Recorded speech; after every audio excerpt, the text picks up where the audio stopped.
ইয়ান থেমে কিছুটা নিঃশ্বাস নিয়ে ফের বলতে শুরু করে। কি ভেবেছ ক্ষমা করে দিয়েছি? একই ভুল আবারও করবো ভাবছো? তোমার দুর্ভাগ্য মাসা। পুরো জীবন তুমি পস্তাবে যে আজকের এই দিনটায়, ঠিক এই জায়গাটায় আমি কেন তোমার প্রাণ নিলাম না। তোমার প্রাণ ভিক্ষা দিচ্ছি আমি। এই মুহূর্তে যদি আমি তোমার প্রাণ নিতাম তবে তুমি মুক্তি পেয়ে যেতে, কিন্তু আমি চাই তোমার শাস্তি দীর্ঘস্থায়ী হোক। এটাই তোমার জন্য আমার দেয়া সব থেকে বড় শাস্তি। পুরো জীবন অনুতাপে পূর্বে তুমি না স্বস্তি নিয়ে বেঁচে থাকতে পারবে, না স্বেচ্ছায় মৃত্যুকে গ্রহণ করতে পারবে। জেলার নীরবে শুনে সবটা সামান্য হাসে সে। তার পেছনে উপস্থিত এই ব্যক্তিটা বোকা এন্ডু নয়, এজন্য নতুন এক ব্যক্তি, কাউন্ট ইয়ান আলবার্ট, যার সিদ্ধান্তে কোনো দুর্বলতা ছোঁয়া নেই। শক্ত ইমারতের মতো দাঁড়িয়ে থাকা ঘৃণার পেছনে নিজের দুর্বলতাকে ঢাকা দিয়েছে কাউন্ট। জেইলান প্রতিবাদ করে না সামান্য। এটা সত্য যে সে শাস্তি হিসেবে মৃত্যুদণ্ডই চাচ্ছিল, কিন্তু ইয়ানের কথাও মিথ্য নয়। মৃত্যুটা আসলে কোনো শাস্তি নয়, বরং অনেকটা মুক্তির মাধ্যম তার জন্য। বেশি কষ্ট করত পুরো জীবন এই আত্মগ্লানি টেনে বেঁচে থাকা। তবে শাস্তি ভোগ করার জন্য জেইলান ইয়ানের সিদ্ধান্তটা মেনে নিল। কেবল মৃদুস্বরে বলে, আমি জেইলান, মাহাশা নই। ইয়ান শুনে তবে কোনো প্রত্যুত্তর করে না। সে নীরবে জেলানের চুলের মুঠি ছেড়ে দেয়। সোজা হয়ে দাঁড়িয়ে দুকদম পিছিয়ে যেতে সে অনুভব করে পেটের সেলাইয়ের জায়গাটা খুব ব্যথা করছে। বোধহয় এখনও জায়গাটা কাঁচা রয়ে যাওয়ায় অল্পতেই ব্যথা করছে। প্রাসাদে ফিরে চিকিৎসককে তলব করতে হবে একবার। জেলান নিজেকে কিছুটা ধাতস্থ করে ইয়ানের দিকে ঘুরে তাকাতেই ইয়ান বলে, রাজ্যে ফিরে যাবে তুমি। আমি প্রধান সেনাপতিকে বলে দিচ্ছি, কালকেই তোমার ফেরার ব্যবস্থা হয়ে যাবে। জেলানকে কিছুটা বিস্মিত দেখালো। সে ভেবেছিল ইয়ানের দেওয়া প্রাণ ভিক্ষার অর্থ বোধহয় পুরো জীবন জীবিত হবে বন্দি থাকা, কিন্তু ইয়ান যে তাকে নিজ রাজ্যে ফিরে যাওয়ার সুযোগ দিবে এটা জেলানের কল্পনা দিচ্ছিল। জেলান বিস্মিত স্বরেই বলে, সত্যি? ইয়ান রাগের স্বরে বলে, তোমার সঙ্গে আমার ঠাট্টার সম্পর্ক নেই। জেলানের এখনো বিশ্বাস হচ্ছে না সে নিজের রাজ্যে ফিরে যেতে পারবে। তার পিতাকে শেষবারের মতো দেখার সুযোগ পাবে সে। নিজের মাতৃভূমিতে ফিরতে পারার সৌভাগ্য হলো তার। জেলানের না চাইতেও ঠোঁটের কোণে মেয়ে হাসি ফুটে ওঠে। ইয়ান লক্ষ্য করে তা। রাজ্যে ফিরতে পারার খুশিতে বোকা মেয়েটা উপলব্ধি করতে পারছে না যে এটা কোনো খুশির বিষয় নয়, বরং জেলানের সব থেকে বড় বদনসিবি হতে চলেছে এটা। জঙ্গলের পথ ধরে ঘোড়ায় পিঠে করে বাস্কপ প্রাসাদের দিকে এগোচ্ছে প্রধান সেনাপতি। তার সঙ্গে আরেকটা ঘোড়ায় ক্যামেলিয়াও রয়েছে। এত রাতে তাহলে ক্যামেলিয়া প্রাসাদে ফিরতে চায় বলার পর কাউন্টি কেপকে আদেশ দিয়েছে যেন ক্যামেলিয়াকে নিরাপদে পৌঁছে দিয়ে আসে। সে আদেশ পালন করতে এবং নিজ ইচ্ছাতেই কেপ ক্যামেলিয়ার সঙ্গে এসেছে। পুরোটা পথ দুজন নীরবেই কাটিয়েছে, কিন্তু কেবের এই নীরবতা অসহ্যকর লাগছে। প্রাসাদের অনেকটা কাছাকাছি পৌঁছাতেই কেব ঘোড়ার লাগাম ধরে টেনে ঘোড়াকে থামায়। ক্যামেলিয়া ঘাড় ঘুরিয়ে প্রশ্নবোধক দৃষ্টিতে তাকায়। কেব ঘোড়া ছেড়ে নেমে বলে, কাছাকাছি এসে পড়েছি, অসুবিধা না হলে বাকিটা পথ হেঁটে যেতে পারি। ক্যামেলিয়া কিছুক্ষণ দেখে কেপকে। সে অসম্মতি জানায় না। নিজেও নীরবে ঘোড়া থামিয়ে নেমে পড়ে। ঘোড়ার লাগাম এক হাতে ধরে রেখে দুজনেই পাশাপাশি নীরবে হেঁটে চলেছে। মৃদুমন্দ বাতাস বইছে চারিপাশে। নীরবতা ভেঙে কেবই প্রথমে বলে, আমি মিছে মিছে চুমু খাইনি। ক্যামেলিয়া হাঁটতে হাঁটতে সরু চোখে কেবের পানে তাকিয়ে বলে, তাহলে? সত্যি সত্যিই খেয়েছি। ক্যামেলিয়া হাই তুলতে তুলতে ছোট্ট করে বলে। ও, কেবের এই উপেক্ষা সহ্য হয় না। সে আবারও বলে। তুমি কিছু বলবে না? ক্যামেলিয়া না বুঝার ভান করে বলে। আমার কি কিছু বলার কথা আছে নাকি? কেব বুঝতে পারে ক্যামেলা ইচ্ছাকৃতভাবেই তার সঙ্গে এমন আচরণ করছে। হয়তো কেব নিজ থেকে স্পষ্ট কোনো স্বীকারোক্তি দিক, এটাই সে চায়। কেব তাই আর দেরি না করে ক্যামেলিয়ার এক হাত ধরে তার সামনে এসে দাঁড়িয়ে বলে, তোমাকে দেখলে আমার গলা শুকিয়ে যায়, মাথা ঘুরায়, মাঝে মধ্যে কথায়ও তালগোল পাকিয়ে যায়, কিন্তু এসব কিছু আমি তোমাকে ভালোবাসি বলেই হয়। ক্যামেলিয়া ফ্যাল করে কিছুক্ষণ কেবের পানে তাকিয়ে থাকে। এরকম অদ্ভুত স্বীকারোক্তি সে কখনো শোনেনি। না চাইতেও সে হাসিতে ফেটে পড়ে। কেব বেছে উঠতে পারে না ক্যামেলিয়া এভাবে হাসছে কেন। সে তো নিজের মনের কথাটাই বলল। হাসতে হাসতে ক্যামেলিয়া কেবের দিকে তাকিয়ে কিছু একটা বলতে নেয়। ঠিক এমন সময় তার চোখ গিয়ে স্থির হয় কেবের পেছনে কিছুটা দূরে থাকা বাস্কপ প্রাসাদের দিকে। কেমন অদ্ভুত আলো বিচ্ছুরিত হচ্ছে প্রাসাদ থেকে। ঘটনা কি? কিসের আলো এটা? কি হচ্ছে প্রাসাদে? ক্যামেলিয়া কি যেন একটা ভাবে, সঙ্গে সঙ্গে তাকে আতঙ্কিত দেখায়। কেমের প্রেম নিবেদনের জবাব দেওয়ার ফুসরত নেই তার হাতে। সে ঝড়ের বেগে ছুটে প্রাসাদের দিকে যায়। কেপ চমকে ক্যামেলিকে অনুসরণ করে পিছনে ফিরে তাকায়। হালকা লাল রঙের বিচ্ছুরিত আলো দেখে সেও অবাক হয়। এসব কি হচ্ছে? ঠিক সেই মুহূর্তে প্রকৃতি ধীরে ধীরে আধারে তলিয়ে যায়। আকাশের মস্ত বড় চাঁদটা আড়াল হয়ে যায় মেঘেদের পেছনে। চন্দ্রগ্রহণের মাহেন্দ্রক্ষণ শুরু হওয়ার পূর্বেই যেন চাঁদ নিজেকে লুকিয়ে নিল। একটা দীর্ঘ ঝুঁকিপূর্ণ কাজ সম্পন্ন করে প্রাসাদে ফিরে এসেছে নাওমি। বেশ রাত হয়ে গিয়েছে।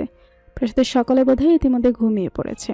তবে নাওমি জানে এভাবে না বলে করে প্রাসাদের বাইরে যাওয়ার দায়ে আগামীকাল তাকে সবার সম্মুখীন হতে হবে।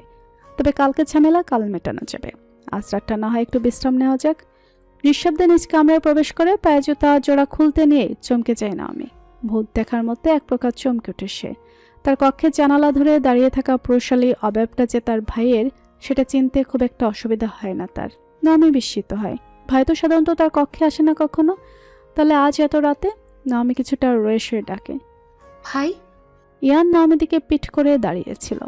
নাওমির ডাক শুনেও সে পিছনে ফিরে তাকানোর প্রয়োজন মনে করে না। জানালার বাহিরের দিকে দৃষ্টি স্থির রেখে থমথমে স্বরে প্রশ্ন করে, তোমার পরিচয় কি? নাওমিকে অপ্রস্তুত দেখায়। এটা কি ধরনের প্রশ্ন? ভাই হঠাৎ এমন প্রশ্ন জিজ্ঞেস করলো কেন? নাওমি বলে, তুমি কি মজা করতে এসেছো ভাই?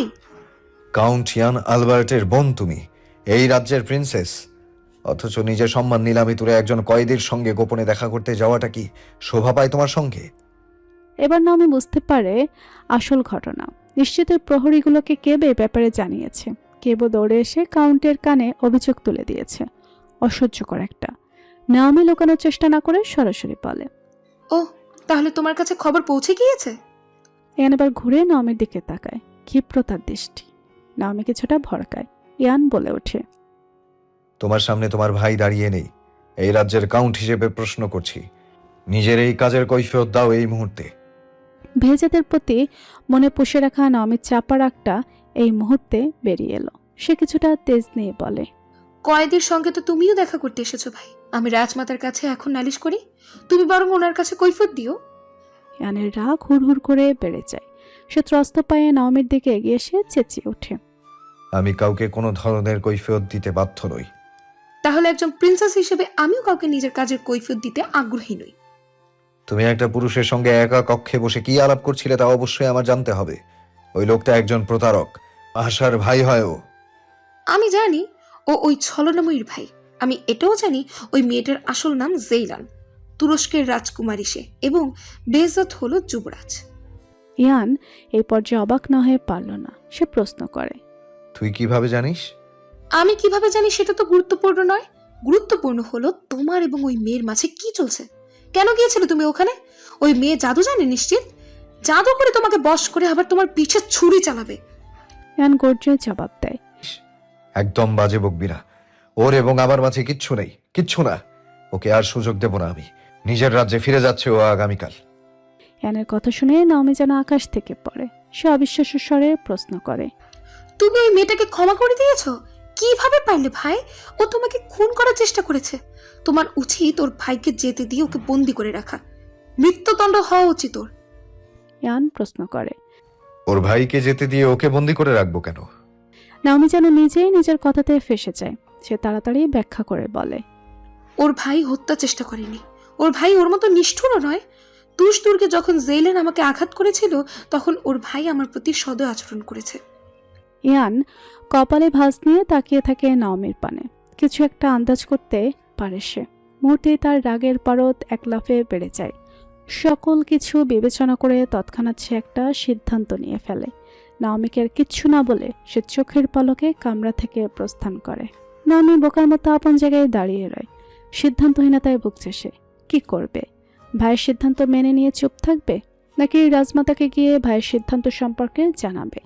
নাওমি চায় জেলানের সাজা হোক, কিন্তু সেই সাজার ব্যবস্থা করতে গিয়ে যদি বেহেজেতকে নিজের প্রাণ হারাতে হয়। মনের সঙ্গে দীর্ঘ বাগবেতানটা শেষে নাওমি সিদ্ধান্ত নেয় সে কাউকে কিচ্ছু বলবে না। ওই মেয়ের প্রাণ ভিক্ষা পাওয়ার উছিলায় যদি বেহেজাত নিজের রাজ্যে ফেরার সুযোগ পায়, তবে তাই হয়। পরিচিত বাস্কপ প্রাসাদটা আজ বড়ই অজানা লাগছে ক্যামেলিয়ার নিকট। প্রাসাদের সিংহদ্বার দিয়ে ভেতরে প্রবেশ করতে সে হতবিহ্বল হয়ে যায়। তার সামনে বিশাল হলরুম জুড়ে একটা লাল রঙা আলোর আভা বিরাজ করছে। সেই আলোর উৎস কি তা ক্যামেলিয়ার জানা নেই, তবে সেই আলোয় সে স্পষ্ট দেখতে পেল সম্পূর্ণ হলরুম জুড়ে তার পালের সকল সদস্যরা উপস্থিত আছে। গোল হয়ে দাঁড়িয়ে আছে সকলে।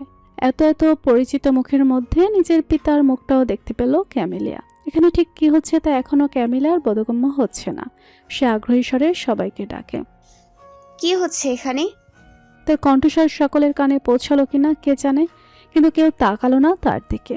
ক্যামেলি এবার আরো অবাক হয়। সে একটু ভালো করে লক্ষ্য করতেই দেখতে পায় সকলেই আজ কালো পোশাক পরেছে। হচ্ছেটা কি এখানে? ক্যামেলি অস্থির হয়ে এবার পাল সদস্যদের ভিড়ের মধ্যে দিয়েই সামনে এগিয়ে যেতে থাকে। এক এক করে ডাকতে থাকে সকলকে। সবাই সজাগ দাঁড়িয়ে থাকলেও কেউই তার দিকে তাকাচ্ছে না, কেবল আপন মনে বিড়বিড়িয়ে কিছু একটা পড়ছে। কেপ তখন সবে প্রাসাদে প্রবেশ করেছে। দ্বার প্রান্তে দাঁড়িয়ে এরকম অদ্ভুত দৃশ্য দেখে সে আপন জায়গায় থমকে গিয়েছে। ক্যামেলিয়া ততক্ষণে গোল হয়ে দাঁড়িয়ে থাকা নেকড়ে সদস্যদের মাঝ বরাবর ফাঁকা জায়গাটায় গিয়ে পৌঁছায়। মধ্যবর্তী জায়গাটুকুতে পৌঁছাতেই সে একটা দৃশ্য দেখে ভীত ভঙ্গিতে দুকদম পিছিয়ে যায়। খালি মেঝেটার উপর সাদা রঙের কিছু একটার গুঁড়ি দিয়ে প্রতীকী কিছু একটা আঁকা হয়েছে। একটা গোল প্রতীকের মধ্যে তারা আকৃতির প্রতীকী। সে প্রতীকের পাশে কোনো একটা পশুর মস্তক, একটা পাত্রে করে তাজা রক্ত এবং কিছু জ্বলন্ত মোমবাতি রাখা আছে। এসব তো অশুভ কিছুর পূজায় ব্যবহৃত হয়। এখানে কি শয়তানের পূজা চলছে?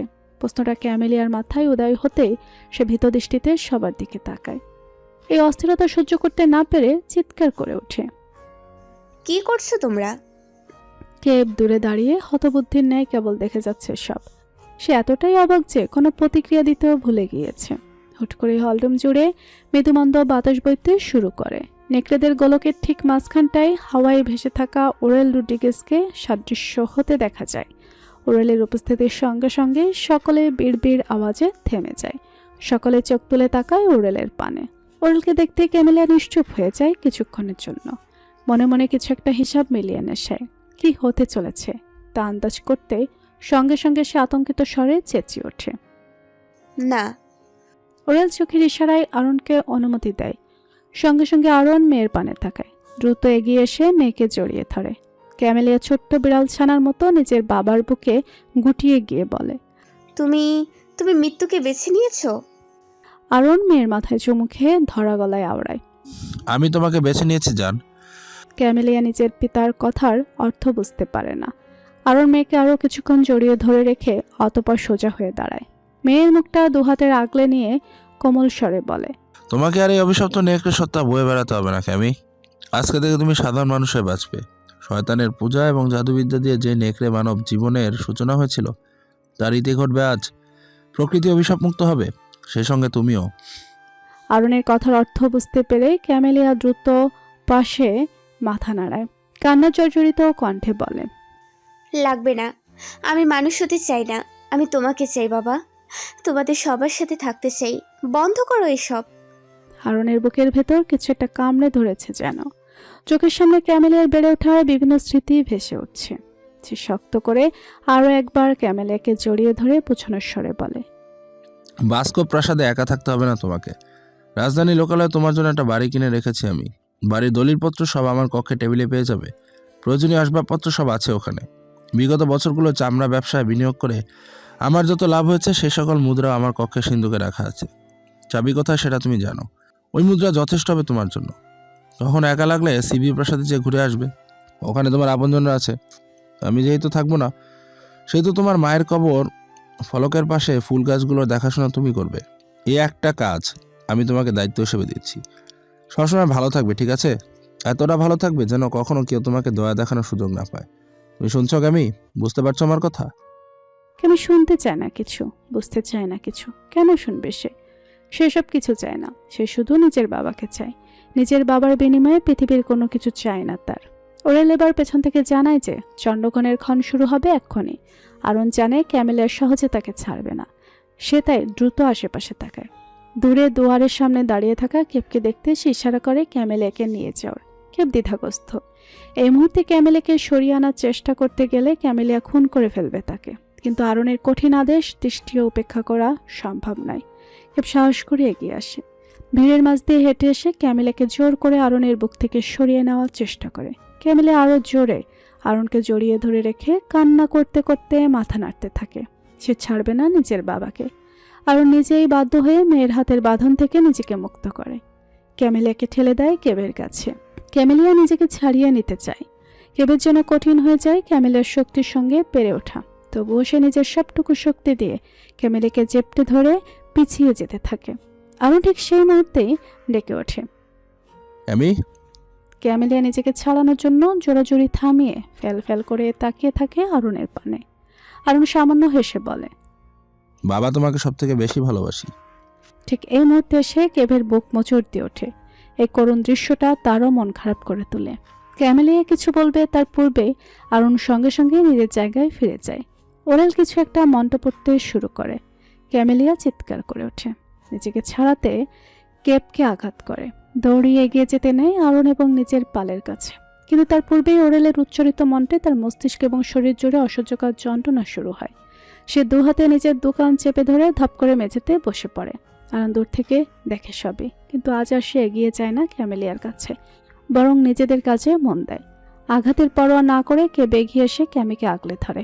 ক্যামেলিয়া তখনও দুহাতে নিজের কান চেপে ধরে রেখে ছটফট করছে। ইচ্ছে করছে ছুটে এখান থেকে অনেক দূরে চলে যেতে। যত দূরে গেলে এই মন্ত্র শব্দ তার কান অবধি পৌঁছাতে পারবে না। প্রাসাদের সিংহদ্বার খোলাই ছিল। হুট করে প্রচণ্ড বেগে বাতাস বইতে শুরু করে। খোলা দুয়ার হয়ে সেই বাতাস প্রাসাদে প্রবেশ করে সবকিছু উড়িয়ে নিয়ে যাওয়ার প্রয়াস চালায়। নিভিয়ে দেয় প্রাসাদের দেয়ালের কোনায় কোনায় চলতে থাকা আগুনের মশাল এবং মোমবাতিগুলোকে। পুরো প্রাসাদ ডুবে যায় আধারে। ঠিক যেমন আকাশের চাঁদটা এই মুহূর্তে আধারে ডুবে গিয়ে পৃথিবীটাকে অন্ধকার করে দিয়েছে। ঘুটঘুটে কালো অন্ধকারে চোখ দুটো শুয়ে যেতেই কেব লক্ষ্য করে হলরুমের মধ্যে সকল নেকড়ে মানবদের কেবল ছায়া দেখা যাচ্ছে। মন্ত্র পড়তে পড়তে ওরেল মেঝেতে আঁকা গোলকটার মাঝে একটা মোটা মোমবাতি রেখে সেটা জ্বালিয়ে দেয়। কিছুটা আলোকিত হয় চারিপাশ। সে আলোতে কেব লক্ষ্য করে তার বুকে আগলে রাখা ক্যামেলিয়ার শরীরে পশম ভেদ করে নেকড়েদের মতো বিশাল বিশাল লম্ব বেরিয়ে আসছে। হাত পায়ের সাধারণ নখগুলো ধারালো এবং লম্বা আকৃতি ধারণ করছে। তবে পুরোপুরি নেকড়েতে রূপান্তরিত হচ্ছে না সে। কেবের ভয় লাগলেও সে ক্যামেলিয়াকে ছাড়ে না। ঘৃণ্য নেকড়ে পশমের রমণীটাকে আগলে ধরে রেখে ঈশ্বরের কাছে সাহায্য চাইতে থাকে মনে মনে। সে জানে না অরুণের বলা কথা আদৌ সত্যি হবে কিনা, সত্যি ক্যামেলিয়া পরিপূর্ণ মানুষ হতে পারবে কিনা। কিন্তু যদি এটা সত্যি হয় তবে এবারই শেষবার ক্যামেলিয়াকে যন্ত্রণাটুকু ভোগ করতে হবে। এরপর কখনো এই অভিশপ্ত অভিজ্ঞতার মাঝ দিয়ে তাকে যেতে হবে না। কেব নিজে সে সুযোগ দিবে না। ওরেল এবার মন্ত্র পড়া থামতে ক্যামেলিয়া দুর্বল ভঙ্গিতে নিজের শরীর এলিয়ে দেয় কেবের বুকে। হুট করে কি হয়েছে কে জানে। শরীরে বিন্দুমাত্র শক্তি অনুভব করছে না সে। কিছু বলার মতো শক্তিটুকুও যেন নিঃশেষ হয়ে যাচ্ছে ভেতর থেকে। ওরেল দূর হতে কেবকে উদ্দেশ্য করে বলে ওঠে, নিজের গলায় স্ক্রুশের হারটা ক্যামেলিয়াকে পরিয়ে দাও দ্রুত। যতক্ষণ না সম্পূর্ণ প্রক্রিয়া সম্পূর্ণ হচ্ছে ততক্ষণ ওর গলা থেকে হার খুলবে না। একবার ওর নেকড়ে সত্তা বিলীন হয়ে গেলে ওকে পবিত্র জলে এনে সেটা দিয়ে স্নান করিয়ে নিতে বলবে। কেব ওরেলের কথা অনুযায়ী কাজ করে। নিজের গলার ক্রুশের হারটা শার্টের আড়াল থেকে বের করে খুলে ক্যামেলিয়ার গলায় পরিয়ে দেয়। তবে হাড়ের ক্রুশটা ক্যামেলিয়ার গলার কাছের ত্বক স্পর্শ করতে ক্যামেলিয়া আবারও চিৎকার করে ওঠে। তার মনে হচ্ছে যেন তার গলার ওই চামড়াটুকু আগুনে ঝলসে গিয়েছে। এবার শুরু হয় আসল প্রতিক্রিয়া। ওরেল ফের মন্ত্র জপতে শুরু করে। সে ইশারা করতে একে একে সকল নেকড়ে সদস্যর একটা খঞ্জর নিজেদের হাতে তুলে ধরে। অতঃপর ওরেল আরও একবার ইশারা করতে সকলে খঞ্জরের সাহায্যে নিজেদের এক হাতের কবজির কাছে খানিকটা চামড়া এক টানে কেটে ফেলে। টুপটুপ করে রক্ত গড়িয়ে পড়তে শুরু করে। ওরেলের নির্দেশ মোতাবেক তারা একে একে গোলকের কাছে গিয়ে সেই অজানা প্রাণীর মাথার উপর নিজেদের হাত ধরে রাখে, যতক্ষণ না তাদের হাতের রক্তের এক বিন্দু সেই প্রাণীর মাথায় স্পর্শ করছে। কাজটুকু শেষ হতেই সবাই নিজ নিজ স্থানে ফিরে দাঁড়ায় গোল হয়ে। এবার সকলে একে অপরের হাত ধরে চোখ বুজে ওরেলের সঙ্গে একই ধ্বনিতে তাল মিলিয়ে শয়তানের আহ্বান করতে থাকে। নিজেদের সমস্ত ক্ষমতা উৎসর্গ করে এবং নিজেদের অস্তিত্ব বলি দেওয়ার মাধ্যমে ক্যামেলিয়াকে মানব জীবন ফিরিয়ে দেওয়ার এই প্রক্রিয়াটা কেবকে অবধি অসুস্থ করে তোলে। সে সহ্য করতে পারে না সে ভয়ঙ্কর নেকড়েদের কলধ্বনি। তার বুকে আগলে রাখা ক্যামেলিয়া ইতিমধ্যে ছটফট করতে করতে জ্ঞান হারিয়েছে। কেবও এই পর্যায়ে ভয়ঙ্কর মাথা ব্যথা অনুভব করে। ধীরে ধীরে সেও জ্ঞান হারিয়ে মেঝেতে লুটিয়ে পড়ে। কোনো মানুষই আর সাক্ষী হলো না একটা অভিশপ্ত অধ্যায়ের সমাপ্তির। কেউই দেখলো না কিভাবে একপাল নেকড়ের জীবনের ইতি ঘটল। নেকড়ে মানবদের পাল এমনভাবে নিশ্চিহ্ন হলো যেন তাদের কখনো কোনো অস্তিত্বই ছিল না। নিশ্চিহ্ন হয়ে যায় আলফারন রড্রিগেজ। দীর্ঘ জীবনের শেষ টেনে সে আজ হতে মুক্ত। আজকের সকালটার অপেক্ষায় ছিল অনেকগুলো প্রাণ। প্রত্যেকেই রাতভর জেগে অপেক্ষা করেছে দিনের প্রথম প্রহরের আলো ফোটার। কেউ কাঙ্ক্ষিত ব্যক্তিকে নিরাপদে নিজ রাজ্যে ফিরে যেতে দেখতে অপেক্ষারত, কেউ নিজের অপরাধীকে শাস্তি পেতে দেখার প্রথম ঝলকের জন্য অপেক্ষারত, কেউ রাজ্যে ফিরে নিজের শাস্তির প্রহর শুরু করতে অপেক্ষারত, তো কেউ এতগুলো দিন বন্দি অবস্থায় কাটানোর পর নিজের বোনকে দেখতে অপেক্ষারত। সকলের অপেক্ষা ফুরাবে কিনা কে জানে। নাওমি সকাল সকালে ঘুম থেকে উঠে তৈরি হয়ে নিল। বেচারটা আজ নিজ রাজ্যে ফিরে যাবে। যাওয়ার পূর্বে শেষবারের মতো একবার দেখা করাটা খুব জরুরি। নিজের মনকে তৃপ্ত করার জন্য হলেও নাওমি শেষবারের মতো দেখা করতে যাবে। উদ্গ্রীব সে দারিদ্র্যের তাড়া দিল। দাসীরা ব্যস্ত ভঙ্গিতে তাকে সাজাতে ব্যস্ত। নাওমি সেসব দিকে হুঁশ নেই। সে ছটফট করছে দ্রুত বেহেজাতের নিকট যাওয়ার জন্য। ভাবছে সংজ্ঞা করে একজন চিকিৎসক নিয়ে যাবে সে। সমুদ্র পথে বেহেজাতের সঙ্গে সেই চিকিৎসককে পাঠাবে। বেহেজাতের হাতের যা চিকিৎসা প্রয়োজন তা পথেই দিয়ে দিবে। ক্ষতটা নিয়ে অবহেলা করা ঠিক হবে না। তুরস্কে পৌঁছাতে ওর কয়েকদিন সময় লেগে যাবে। বেহেজাত পৌঁছে গেলে না হয় চিকিৎসক ফেরত চলে আসবে জাহাজে করে। ফিরে এসে নাওমিকে জানাতেও পারবে যে বেহেজাত ঠিকঠাক পৌঁছেছে কিনা। অদ্ভুত ধরনের শরীর ব্যথা নিয়ে চোখ পিটপিট করে তাকায় ক্যামেলিয়া। মাথাটা ভার অনুভব করছে সে। মনে হচ্ছে এক দীর্ঘ ঘুম দিয়ে কেবল উঠল। ঘাড় কাত করে আশেপাশে তাকাতে ক্যামেলিয়া দেখে তার মাথাটা কেভের বুকে ঠেকে আছে। কেভ কেমন বেঘরে ঘুমাচ্ছে। বিশাল এই হল রুমে কেবল তারা দুজন ব্যতীত আর কেউ নেই। মেঝে জুড়ে ময়লার ন্যায় কিসের গুঁড়ি ছড়িয়ে ছিটিয়ে আছে। অভলায় পড়ে আছে কিছু মোমবাতি। ক্যামেলিয়ার সঙ্গে সঙ্গে মনে পড়ে গেল গত রাতের কথা। বাবা বাবা কোথায় ওর? নেকড়েপালের সদস্যরা সবাই কোথায়? প্রাসাদে তো নিস্তব্ধ লাগছে কেন? ক্যামেলিয়া দ্রুত উঠে বসে। শরীর এখনও দুর্বল লাগছে তার। ব্যথাটাও প্রতিটা রন্ধ্রে রন্ধ্রে ছড়িয়ে আছে। ক্যামেলিয়া সেসবের তোয়াক্কা করল না। সে চারিপাশে আরুণকে খুঁজতে খুঁজতে ডাকে, বাবা বাবা। ক্যামেলিয়ার আওয়াজে কেবেরও হুঁশ ফিরে আসে। সে ক্লান্ত ভঙ্গিতে চোখ মেলে তাকায়।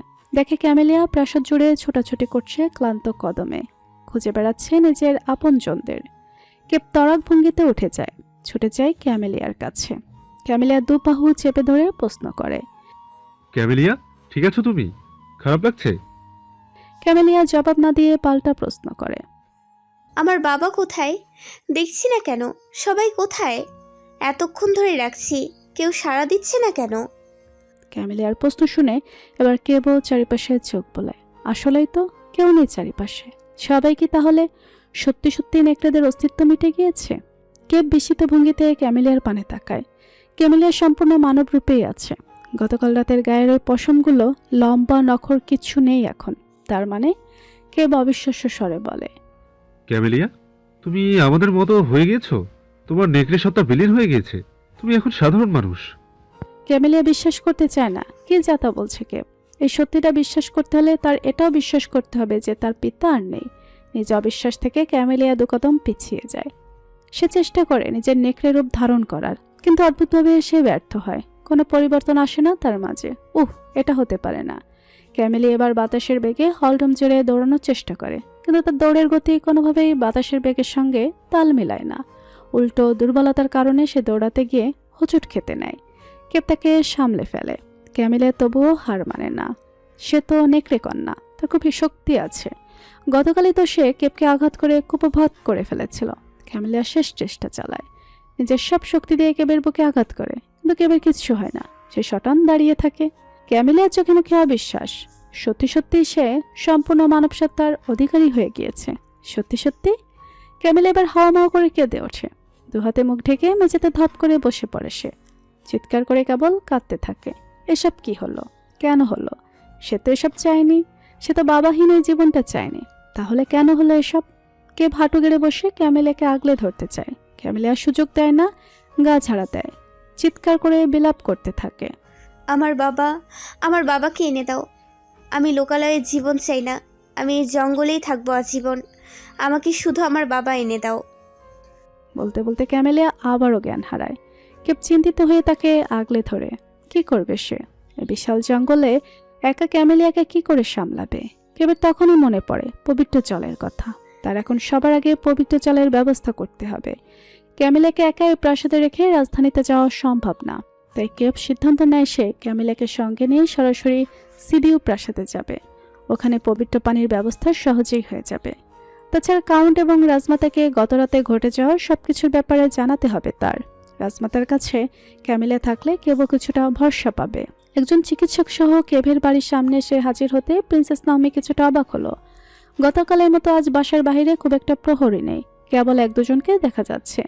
নাওমি এগিয়ে যেতেই প্রহরী দুজন তাকে সম্মান প্রদর্শন করলো। নাওমি সরাসরি প্রশ্ন করে, প্রধান সেনাপতি বাড়ি আছেন? না প্রিন্সেস, উনি গতরাতে বাসায় ফেরেননি, সম্ভবত প্রাসাদেই আছেন। নাওমির কপাল কুঁচকে যায়। আসার সময় তো প্রধান সেনাপতিকে এসে প্রাসাদে দেখেনি। তাহলে নাওমি কেবের ব্যাপারে আর বেশি মাথা ঘামায় না। কেব বাড়িতে না থাকাতে উল্টো সুবিধাই হয়েছে। সে বিনা বাধায় বেহেজাতের সঙ্গে দেখা করতে পারবে। নাওমি খুশি মনে বাড়ির ভেতরে প্রবেশ করতে নিলেই একজন প্রহরী বলে ওঠে, প্রিন্সেস, বাড়িতে তো কেউ নেই, আপনি কার সঙ্গে দেখা করতে এসেছেন? নাওমি অবাক হয়ে প্রশ্ন করে, কেউ নেই মানে? এই তো কিছুক্ষণ আগে কয়েকজন সৈন্য এসেছিলেন, কাউন্ট পাঠিয়েছিলেন তাদের, তারা কয়েদিদের সঙ্গে করে নিয়ে গিয়েছে। নাওমি বুঝে উঠতে পারছে না তার প্রতিক্রিয়া কেমন হওয়া উচিত। এত সকাল সকাল যে ওদের নিয়ে যাওয়া হবে সেটাও একবারও ধারণা করেনি। নাওমি দ্রুত ভাবল, কিছুক্ষণ আগে যদি সৈন্যরা এসে তাকে, তার মানে ওরা এখনো জাহাজে ওঠেনি। একটু দ্রুত বন্দরে গেলে নাওমি বেহেজাত পর্যন্ত পৌঁছাতে পারবে। নাওমি আর সময় অপচয় করে না। দ্রুত নিজের ঘোড়ার পিঠে চড়ে ছুটে বন্দরের উদ্দেশ্যে মনে মনে প্রার্থনা করতে থাকে যেন শেষবারের মতো বেহেজাতকে দেখার সুযোগ পায় সে। বন্দরের ঠিক কোন দিক এটা কে জানে। এদিকে কোনো লোকের ভিড় নেই, কেবল বিশাল একটা জাহাজ তীর ঘেঁষে প্রয়োজনীয় দূরত্ব রেখে সমুদ্রের বুকে দাঁড়িয়ে আছে। সেই জাহাজের দিকে এগিয়ে যাচ্ছে দুজন যুবক এবং যুবতী। তুরস্কের যুবরাজ এবং রাজকুমারী খেতাবপ্রাপ্ত দুটো ব্যক্তিকে ঘিরে হাঁটছে এক ঝাঁক সৈন্য। কাউন্টে বুঝিয়ে দেওয়া দায়িত্ব পালনে তারা সচেতন। ক্লান্ত এবং নগ্ন কদমে হেঁটে যাওয়া বেহেজাত আর চোখে বনের মুখপানে তাকায়। প্রধান সেনাপতির বাড়ি থেকে বের করার পরে দুজন মুখোমুখি হয়েছে, কিন্তু এখনো দুজনের মধ্যে কোনো বাক্য বিনিময় হয়নি। অজানা কারণে জেলান চোখ তুলে তাকাচ্ছেও না নিজের ভাইয়ের পানে। বেহেজাত ভেবেছিল যে একেবারে জাহাজে উঠে একান্তে বোনের সঙ্গে কথা বলবে সে, কিন্তু অপরাধবোধ এতটা তীব্রভাবে তাকে তাড়া করছে যে সে আর জাহাজে ওঠার উপেক্ষা করল না। চলতে চলতে নিজের শিকল দিয়ে বাঁধা হাতজোড়া বাড়িয়ে জেলানের বেঁধে রাখা হাতজোড়া ছুল। নতমস্তকে তীব্র অপরাধবোধ নিয়েই বলল, বাদশা বেগম, এই নোংরা খেলাটা কেবল আমাকে সিংহাসনে বসানোর জন্য খেলেছে, নাকি তোমাদের প্রতি ঘৃণা থেকেও তা আমি নিশ্চিত নই। কিন্তু কোনো না কোনোভাবে ভাইজানের মৃত্যুর পিছনে আমিও তাই। ক্ষমার যোগ্য নয়, তবে ক্ষমা না চেয়েও শান্তি পাচ্ছি না। আমাকে ক্ষমা করবে কি করবে না সেটা তোমার সিদ্ধান্ত, তবে আমি সকল কিছুর জন্য ক্ষমা চেয়ে নিচ্ছি। জেলান দেশপ্রাণ দৃষ্টি মেলে নিজের ভাইজানের পানে তাকায়। ভাইজানের চোখে মুখে অনুতাপের ছাপ দেখতে পেয়ে সে বলে, রাজ্যে ফিরে বাবাকে জীবিত পাবো তো আমরা? এবার বেহেজাত দেওয়ার মতো কোনো উত্তর খুঁজে পায় না। কি বলবে সে? তার জানা নেই তাদের মহামান্য বাদশাহ এখনো জীবিত আছেন কিনা। বাদশাহ গত হলে আশেপাশের রাজ্য এই খবরে ছড়িয়ে পড়ার কথা ইতিমধ্যে। তবে নিজের ধূর্ত মায়ের উপর থেকে আস্থা হারিয়েছে বেহেজাত। হতে পারে বাদশার গত হওয়ার খবরটা উনি গোপন রাখছেন বেহেজাতের অপেক্ষায়। কিন্তু যদি বাদশাহ মারা যেয়ে থাকেন তাহলে কি ওই সিংহাসনটা এখনো বেহেজাতের প্রতীক্ষায় আছে? বেহেজাত হুট করে নিচু স্বরে বলে ওঠে, জেলান, ওই রক্তাক্ত সিংহাসনে আমি কখনো আরোহণ করব না। ওই সিংহাসনে আমি বসা মানে মায়ের উদ্দেশ্য সফল করা। আমি ওনাকে কোনো মূল্যেই সফল হতে দেব না। আমার ক্ষমতা পাওয়াটা ভাইজানের সঙ্গে বেইমানির সমতুল্য। আমি তো বেইমান না, ভাই বোনদের সাথে আমি কখনো বেইমানি করিনি এবং করবও না। জেলান কিছু বলতে পারে না। কেন যেন হুট করে তার ভাইজানকে জড়িয়ে ধরতে ইচ্ছে করছে। দুহাত বাঁধা না থাকলে সে হয়তো এক্ষুনি ভাইজানকে জড়িয়ে ধরত। একটু বোধহয় কেঁদেও নিত। কেরেমের মুখে এত বড় প্রতারণার ঘটনা জানার পর থেকেই তার খুব হাওমাও করে কাঁদতে ইচ্ছে করছিল। বেহেজাতকে সামনে পেয়ে সে ইচ্ছা যেন আরো তীব্র হলো। পৃথিবীতে এখন এই একজনই তো আছে, তার আপন এবং নিজের বলতে। বাদশা বেগমের প্রতারণার জন্য সে যতই নারাজ থাকুক না কেন, তার অন্তরটা জানে বেহেজাত ভাইজান নির্দোষ। জেলা নিজেকে সংযত করে, মনে মনে ভেবে রাখে যে জাহাজ উঠে একান্তে পরে ভাইজানকে জানানো যাবে যে সে ভাইজানকে বিশ্বাস করে। তখন না হয় জেলান ভাইয়ের সঙ্গে নিজের এই জঘন্য ক্ষত এবং দুঃখ ভাগাভাগি করে একটু কেঁদেও নিবে। জেলান এবং বেজাত জাহাজের কাছাকাছি পৌঁছাতে হঠাৎ পেছন থেকে ঘোড়ার খুঁড়ের শব্দ শুনতে পায়। দুজনে চমকে পেছনে ফিরে তাকায় সৈন্যরা। অদূরে ঘোড়ার পিঠে করে প্রিন্সেসকে এসে থামতে দেখে প্রত্যেকেই অবাক। প্রিন্সেসের কি এখানে আসার কথা ছিল? কারণ তো এরকম কিছু সৈন্যদের জানায়নি। বেজাত তখনও অবাক নয়নে দেখছে ঘোড়ার পিঠ থেকে নেমে দাঁড়ানো নাওমিকে। সে ভেবেছিল নাওমির সঙ্গে বোধহয় আর তার দেখা হবে না, কিন্তু এই মেয়ে যে বিদায় বেলায় এভাবে এসে হাজির হবে তা কে জানত। বেজাত মনে কিছুটা হাসে বোধহয়। জেদি এবং বোকা নাওমি প্রতারকের জন্য ছুটে এসেছে।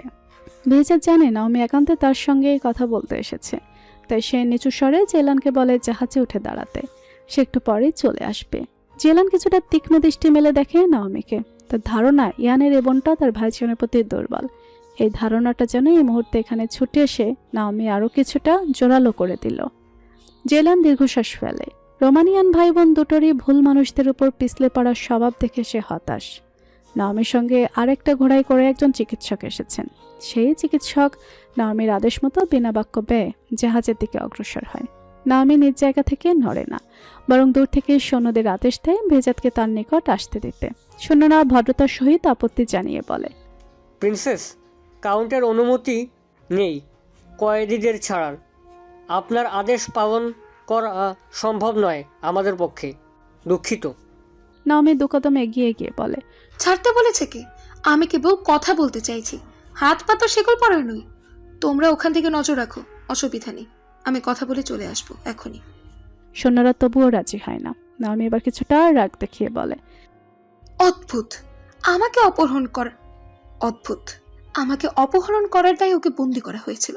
ও রাজ্য ছেড়ে যাওয়ার আগে কি আমি নিজের মনের খায়েশ মেটে তোর নাক বরাবর একটা খুশি মারতে পারবো না নাকি? বেজাত না চাইতেও মৃদু হাসে নাওমির কথা শুনে। নাওমি তাকে ঘুষি মারবে এও সম্ভব। এসব তো জেলানের কাজ। কিছু না বলে সোজা এক ঘাতে শটুকে কুপকাত করে দেওয়া। ওহ, আগের নাওমিও সুযোগ পেলে বোধহয় তাকে সত্যি সত্যি একটা ঘুষি মারত। কিন্তু তার সামনে দাঁড়িয়ে থাকে এই রমণীটা তো প্রিন্সেস নাওমি নয়, বরং বেজাতের নজর কাড়া রূপে মুগ্ধ হওয়া নাওমি। এই নাওমি বেজাতকে মারতে জানে না, উল্টো বেজাতের প্রেমে বোকার মতো মরতে জানে। সৈন্যরা এবার অসন্তোষ নিয়ে বেজাতকে অনুমতি দিল কেবলই 15 কদম এগিয়ে গিয়ে প্রিন্সেসের সঙ্গে কথা বলার। তবে সতর্ক করে দিল যেন কোনো চালাকি না করে, তাহলে এক কদম ভালো হবে না। বেজাত কিছু না বলে গুনে গুনে 15-র বদলে 16 কদম এগিয়ে যায় নাওমির পানে। নাওমিও 4 কদম এগিয়ে আসে। দুজনের মাঝে এখন কেবল 1 কদমের দূরত্ব, সেটা আর কেউই খুঁচায় না। বেজাত কিছু বলে না। নাওমিও প্রথম কথা বলে, যে লোকটাকে পাঠিয়েছে সে একজন চিকিৎসক। জাহাজে উঠে সর্বপ্রথম নিজের হাতের ক্ষত পরীক্ষা করাবে, প্রয়োজনীয় চিকিৎসা নিতে নাকচ করবে না। বেজাত এবার একটা দীর্ঘশ্বাস ছেড়ে বলে, ঋণ করছো? ফিরিয়ে দিও। কি চাই? চিঠি দিও। ক্ষমতা নেই। মিথ্যে বলছো। হুম।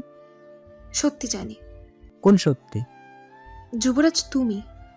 বেজাত কয়েক পলের জন্য থমকায়। চোখে মুখে বিস্ময়তা তার। তাদের কথা আশেপাশের কারো কান অব্দি পৌঁছাচ্ছে না।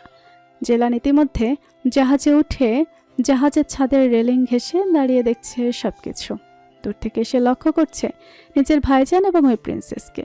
ভাইয়ের প্রতি মনোযোগী সে লক্ষ্যই করল না যে ওদিকে সৈন্যরা জাহাজে প্রবেশের পথ রুদ্ধ করে দিয়ে যে যার অবস্থান গ্রহণ করেছে। বেজাত বুঝতে পারে বাদশা বেগমের পাঠানো সেই চিঠিটা তবে নামের হাতেই পড়েছে। সে আর অহেতুক অস্বীকার করে না সত্যিটা, কেবল বলে, ক্ষমতা থাকলে ইচ্ছে নেই। নাওমি বোধহয় কিছুটা আহত হয়। সে অভিমানী দৃষ্টি মেলে তাকিয়ে থাকে ফ্যাল করে। নাওমি সেই অভিমানী দৃষ্টি দেখে কেন জানি মায়া হয় বেহজাতের। সিদ্ধান্ত নেয় নাওমিকে সত্যিটা জানিয়ে যাবে সে। বলে দিবে যে সে ভালোবাসার ছলনা করেছিল কেবল নিজের স্বার্থ হাসিলের উদ্দেশ্যে। কারণ এই সত্যিটা না জানলে এ মেয়েটা আশায় বাঁচবে। অহেতুক কারো মনে আশা রয়ে যাক বেহজাত সেটা চায় না, তাই সে স্পষ্ট গলায় বলতে নেয়, আমার তোমাকে কিছু বলার আছে। বেহজাতের কথা অসম্পূর্ণ রয়ে যায়। হুট করে বেহজাতের শব্দ ভেসে আসে পেছন থেকে। বেহজাত চমকে পেছন ফিরে তাকায়। খুবই ধীর গতিতে জাহাজটা বন্দর তীর হতে একটু একটু করে দূরে সরে যাচ্ছে। জাহাজের ছাদে দাঁড়িয়ে থাকা জেলানো বিস্মিত ভঙ্গিতে যাচ্ছে। জাহাজ ছাড়লো কেন? ভাইজান এখনো জাহাজে ওঠেনি। থামো, ভাইজান ওঠেনি এখনো, সবাই দাঁড়িয়ে আছো কেন? অবাক নাওমিও হয়েছে। সে বিস্মিত নয়নে পরিস্থিতি বুঝাটার চেষ্টা করছে। কি হয়েছে এসব? সে দ্রুত কদমে এগিয়ে যায় বন্দরের তীরে দাঁড়িয়ে থাকা সৈন্যদের পানে। তাদের প্রশ্ন করতে থাকে জাহাজ কেন ছেড়ে দিল। সৈন্যরা কাউন্টের আদেশ অনুযায়ী মুখে কুলো পেটে দাঁড়িয়ে। জেলান জাহাজের ছাদের রেলিং ঘেঁষে দাঁড়িয়ে বেহেজাতকে ডেকে চলেছে। অজানা কারণে দুজন সৈন্য এসে শক্ত করে তার দুহাত চেপে ধরে রেখেছে। নাওমিও ব্যস্ত সৈন্যদের প্রশ্নবিদ্ধ করতে। এত কিছুর মধ্যে কেউ লক্ষ্য করল না বন্দরের উত্তর দিকে মাঝারি আকৃতির একটা পাহাড় চূড়ার কিনার ঘেঁষে দাঁড়িয়ে থাকা কাউন্ট ইয়ান আলবার্টকে। তার সঙ্গেই দাঁড়িয়ে আছে প্রধান সেনাপতি এবং ক্লাডিয়াস।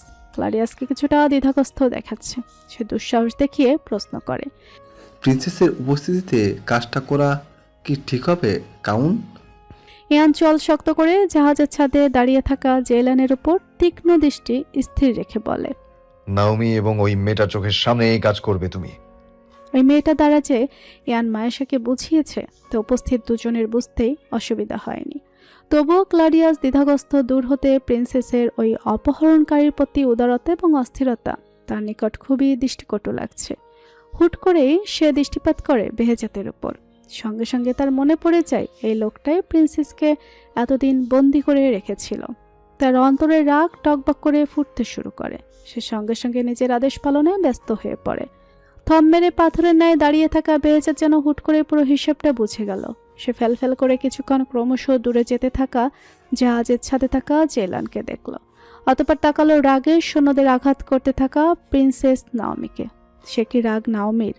বেহেজাতের হয়ে সৈন্যদের ঘুষি মেরে আদেশ দিচ্ছে এক্ষুনি জাহাজ ফেরত আনার ব্যবস্থা করতে। বেহেজাত হুট করে হাসলো সামান্য। নাওমি আলগোছে পেছনে ফিরে তাকাতে লক্ষ্য করলো বেহেজাতের ঠোঁটের কোণে সে হাসিকে।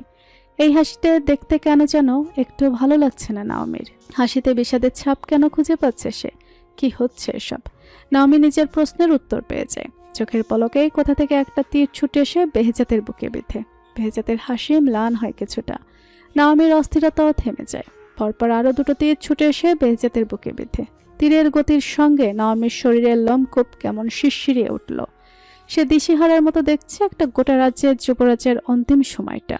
বুকে বিঁধে থাকা 3টা তীর, বেহেজাতের ঠোঁটের কোণের হাসি, বেহেজাতের ধপ করে পটে যাওয়া সব দেখেও। অদূরের জাহাজটা হতে জেলানের দুনিয়া ভাসিয়ে নেওয়া চিৎকার এবং আর্তনাদ ভেসে আসছে। সে পাগলের মতো ছটফট করছে, চেষ্টা চালাচ্ছে জাহাজ থেকে ঝাঁপ দেওয়ার, কিন্তু শিকলে বাঁধা হাত পা এবং তার দুহাত ধরে রাখা পালয়ানদের মতো সৈন্য দুটো তাকে সেই সুযোগ দিচ্ছে না। চরম আহাজারির মাঝেই জেলানের চোখ পড়ে মাঝারি আকৃতির পাথরের পাহাড়টা চূড়ার দিকে। সে দেখতে পায় বুক টান টান করে দাঁড়িয়ে থাকা কাউন্ট ইয়ান আলবার্টকে। এই খেলার শেষ বাজিটা মেরে সে আজ বিজয়ী। ইয়ান দেখছে শাস্তিপ্রাপ্ত জেলানকে। এই তো ঠিক এই জেলানকেই তো সে দেখতে চেয়েছিল। ভঙ্গুর জেলান, পরাজিত জেলান, অসহায় জেলান। ওহ, জেলান নাকি মায়েশা? কি ডাকবে এ মেয়েকে? ছলনাময়ী? হ্যাঁ, এই নামটাই উপযুক্ত। ইয়ানের বুকে প্রশান্তির হাওয়া বইছে নাকি অনলের দহন বইছে কে জানে। সে কেবল জানে আজ থেকে জেলানের পৃথিবীতে নরকবাস শুরু হতে চলেছে। সেই সঙ্গে ইয়ান এটাও জানে আজ থেকে আর কেউ কখনো তার সঙ্গে প্রতারণা করতে পারবে না। এই ইয়ান আলবার্টের সঙ্গে কেউ আর কখনো ছলনা করতে পারবে না, না কেউ হৃদয়ে উঁকে চুকিয়ে দিতে পারবে। সেই দুয়ার বন্ধ করে দিয়েছে ইয়ান। বেহেজাতকে মাটিতে লুটিয়ে পড়তে দেখে নাওমি ছুটল বেহেজাতের পানে। ঠিক 17 কদম দৌড়ে সে এগিয়ে এসে বেহেজাতের শিয়রে বসে। বেহেজাতের ভারী মাথাটা আগলে নিজের কোলে নিয়ে ডাকে সৈন্যদের, চিকিৎসক ডাকো এক্ষুনি, তাড়াতাড়ি ফিটনের ব্যবস্থা করো। সৈন্যরা আজ প্রিন্সেসের আদেশের তোয়াক্কা করল না। কাউন্টের কঠোর আদেশ। আজ কাউন্ট ব্যতীত অন্য কারো আদেশ মেনে নেওয়া মানেই মৃত্যুদণ্ড। নাওমির আগে সৈন্যদের বকতে থাকে। তার কোলে মাথায় এলিয়ে রাখা বেহেজাতের চোখ জোড়া দেখে যায় নাওমিকে, নীরবে নিভৃতে। একজন গুপ্তচর এবং অপহরণকারীর শাস্তি কি ভয়ঙ্কর হওয়ার কথা ছিল না? হ্যাঁ, তাই তো। তাহলে বেহেজাতের পরিণতি এত চমৎকার কিভাবে হলো? কেন প্রিন্সেসের কোলে মাথা রেখে মৃত্যুর সৌভাগ্য কজনের হয়? বেহেজাতের জানা নেই। সে কেবল জানে সে সেই সৌভাগ্যবান। নাওমি তখনও চেঁচামেচি করে যাচ্ছে। বেহেজাত এবার ক্ষীণ স্বরে ডাকে, নাওমি থমকে বেহেজাতের পানে তাকায়। বেহেজাত নাওমি উচ্চারণ করতে চেয়েছিল কিন্তু পারল না। বুকে বিঁধে থাকা তীরের কারণে তার মুখ দিয়ে স্পষ্ট কথা বের হতে পারছে না। নাওমি মাথা নেড়ে বলে, একটু ধৈর্য ধরো, চিকিৎসকের ব্যবস্থা করছি আমি। কিচ্ছু হবে না, সুস্থ হও। আমি নিজে তোমাকে তোমার রাজ্যে ফিরতে সাহায্য করব। বেহেজাতদের বলতে ইচ্ছে করছিল, আমি তোমার সঙ্গে প্রতারণা করেছি। কিন্তু বেহজাদ সেই সুযোগ পেল না। তার আগেই তার নিঃশ্বাস ফুরালো। চোখ জোড়া খোলা রেখে দেহ থেকে রুহ কবজ হয়ে গেল তার। নাওমি কেবল ফ্যাল করে দেখলো। কি হলো? বেহজাদ কি মারা গেল? কই না তো। এই তো, চোখ মেলে তার দিকেই তাকিয়েছে। তাহলে কিছু বলছে না কেন? মৃত্যু কি এমনই হয়? এভাবেই হয়? চোখের পলকেই কি হয়? পাহাড়ের চূড়ায় দাঁড়িয়ে থাকা ইয়ান এতটুকু দৃশ্য দেখলো নীরবে। অতঃপর শেষবারের মতো দেখে নিল বন্দর হতে বেশ অনেকটা দূরে চলে যাওয়া জাহাজের বুকে দাঁড়িয়ে থাকা জেলানকে। চোখে নমনীয়তা দেখা দিল না তার, চোয়ালও শক্ত রইল। সে দৃষ্টি ফিরিয়ে নিয়ে প্রস্থানের পূর্বে কেবল বলল, নাওমিকে ফিটনে করে প্রাসাদে নেওয়ার ব্যবস্থা করো। ওর এই স্থিতি যদি রাজ্যের একটা প্রজাও দেখেছে, তবে আমি নিজে তোমাদের গর্দান নেব। কথাটা মাথায় রেখো। ইয়ান চলে যায়। রয়ে যায় কেবল কেব এবং ক্লাডিয়াস।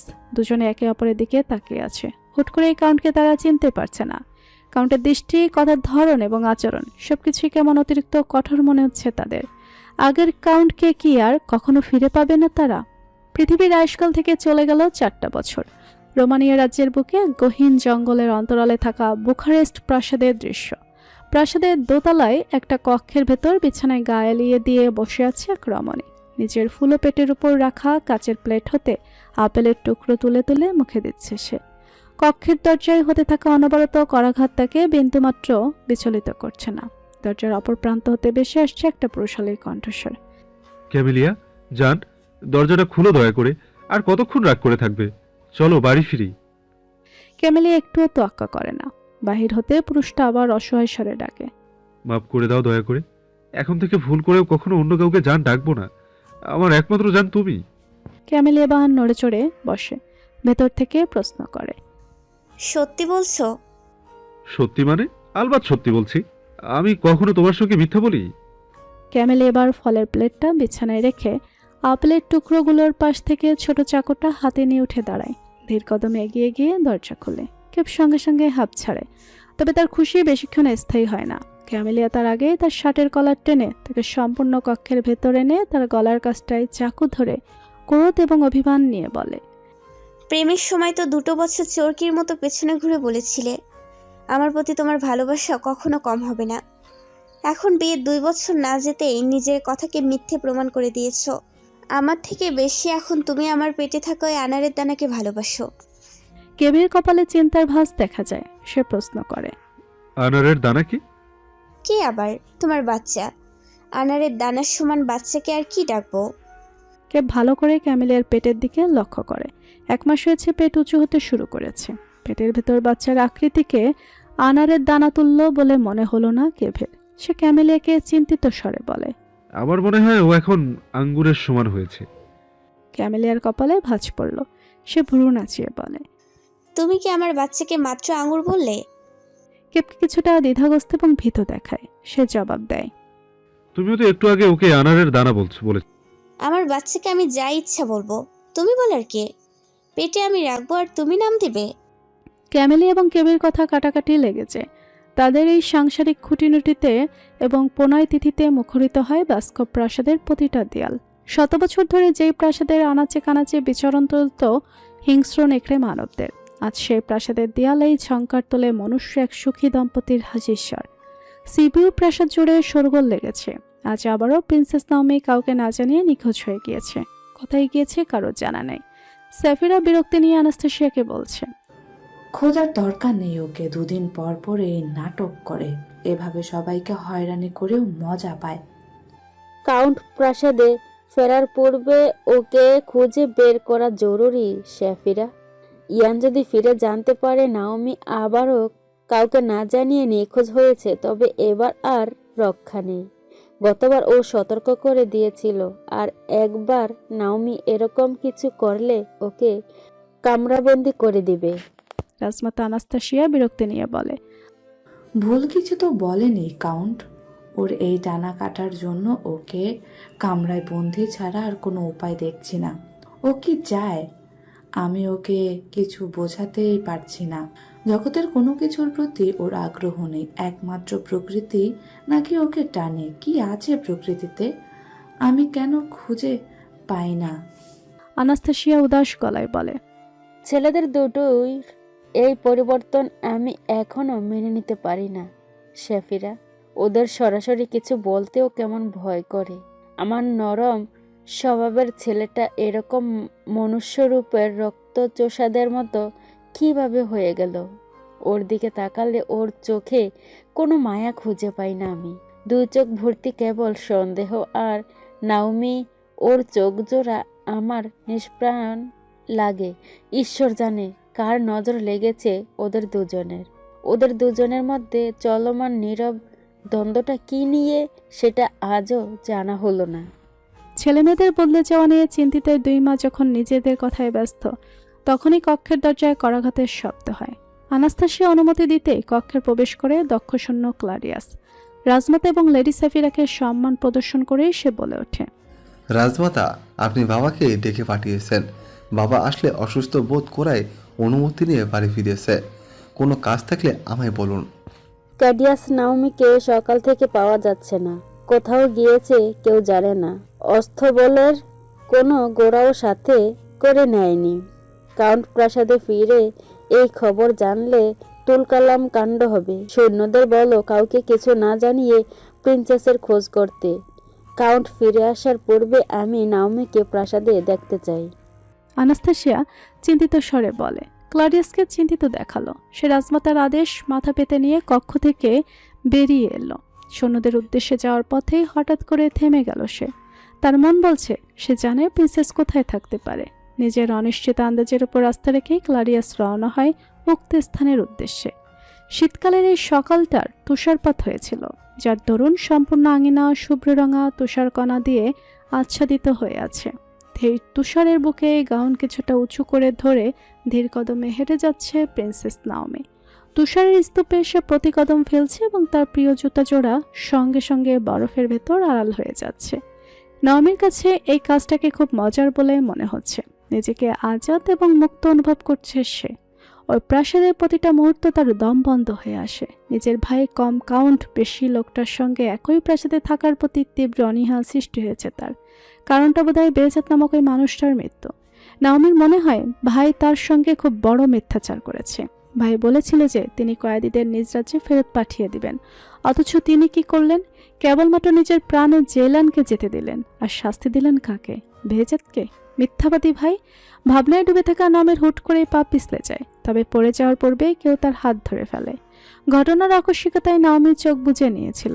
এক মুহূর্তের জন্য তার মনে হয় তার হাত ধরে রাখা ব্যক্তিটা বেহেজাত, কিন্তু চোখ মেলে তাকাতে তার ধারণাও ভুল প্রমাণিত হয়। তাকে বাঁচিয়ে নেওয়া ব্যক্তিটা বেহেজাত নয়, বরং ক্লারিয়াস। নাওমিকে ঠিকঠাক দাঁড় করিয়ে দিয়ে ক্লারিয়াস তাকে ছেড়ে দিয়ে মাথা নত করে বলে, দুঃখিত প্রিন্সেস, পড়ে যাচ্ছিলেন, তাই সাহায্য করতে বাধ্য হয়ে হাত ধরেছি। নাওমি নিজের হাত ছাড়া দিতে দিতে প্রশ্ন করে, আমাকে প্রাসাদে ধরে নিয়ে যাওয়ার জন্য পাঠিয়েছে? ক্লারিয়াস বাধ্য সৈন্যের মতো জবাব দেয়, রাজমাতা আপনাকে শীঘ্রই প্রাসাদে ফিরতে বলেছেন প্রিন্সেস।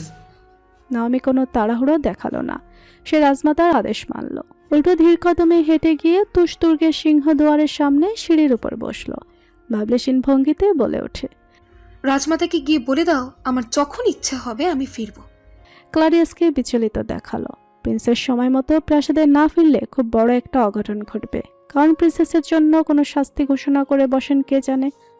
ক্লারিয়াস প্রিন্সেসকে বোঝানোর উদ্দেশ্যে তার সামনে এসে দাঁড়িয়ে বলে, প্রিন্সেস, দয়া করে জেদ করবেন না। কাউন্টের রাগ সম্পর্কে আপনার ধারণা আছে, উনি দণ্ড দিবেন আপনাকে। নাওমি ঘাটতারামি সুরে জবাব দিল, কি দণ্ড দেবে? মৃত্যুদণ্ড? পরোয়া করি না। ক্লারিয়াস এবার নাওমির সামনে এক হাঁটু গেড়ে বসে অনুনয় করে, কেন? আপনি নিজের জীবন ধ্বংস করার জন্য উঠে পড়ে লেগেছেন।